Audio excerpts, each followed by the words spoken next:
Good news! ఉచిత విద్యుత్ పథకంపై ప్రభుత్వం మరొక ప్రకటన.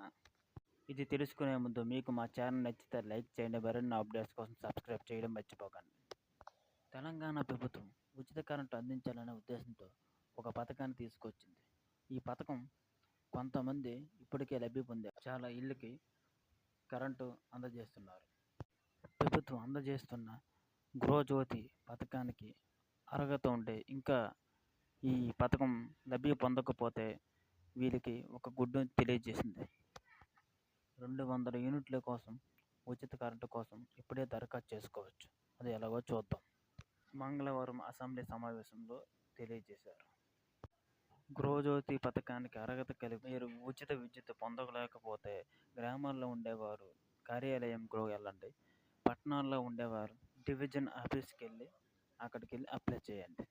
ఇలాంటి మరిన్ని అప్డేట్స్ కోసం మా ఛానల్ని లైక్ చేసి సబ్స్క్రైబ్ చేయండి.